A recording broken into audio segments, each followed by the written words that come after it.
அரசியல்வாதிகள் சில பேர் தமிழ் தேசியர்கள் தூண்டி விடுகிறார்கள், அவர்களை போலீஸை வைத்து சமாளித்துக் கொள்ளலாம் என்பதுதான் இவர்களுடைய ஆட்சியாளருடைய திட்டம்.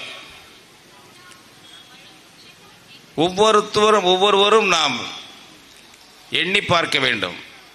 இப்போ ஆந்திரத்திலே தெலுங்கு மொழியிலே அவர்கள் அர்ச்சனை செய்வதற்கு வாய்ப்பு இருக்காது.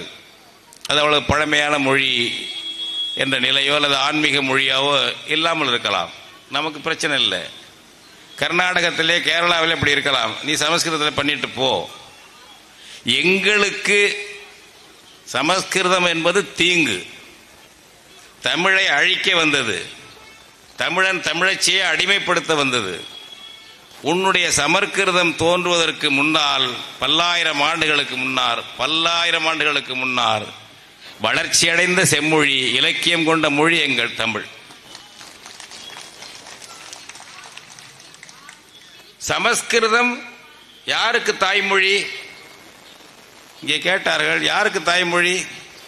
எவனுக்கு தாய்மொழி இல்லை. 2011 மக்கள் தொகை கணக்கெடுப்பில் ஒப்புக்கு சில பேர் சொல்லியிருக்காங்க, இந்தியா முழுக்க 24,000 பேர் எங்கள் தாய்மொழி சமஸ்கிருதம் என்று. அன்னைக்கு கிட்டத்தட்ட 130 கோடி மக்கள் தொகை இந்தியாவிலே, இப்போ 146 கோடி சொல்றாங்க.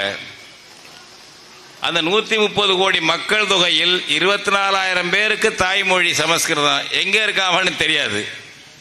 பூத கண்ணாடி போட்டு தேடினாலும் அவன் கிடைக்க மாட்டான். அவனுடைய மொழி இங்க ஆட்டி படைக்கிறது. அப்படி என்றால் என்ன அர்த்தம்?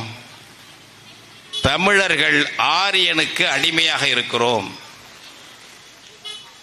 அந்த ஆரியன் படையெடுத்து வந்து நம்முடைய ராஜராஜ சோழனோடு, ராஜேந்திர சோழனோடு, பாண்டிய மன்னர்களோடு போரிட்டிருந்தால் விரட்டி அடித்திருப்பார்கள்.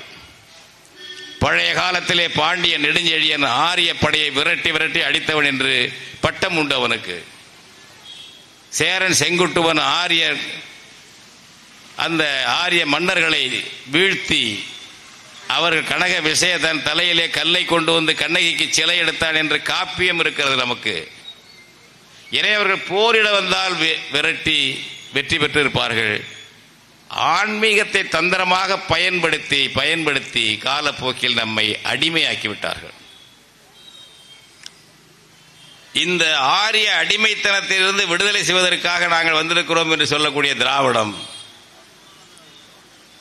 அவனுக்கு வசதியாக ஒரு வாய்ப்பை கொடுத்தது. கோயிலுக்கே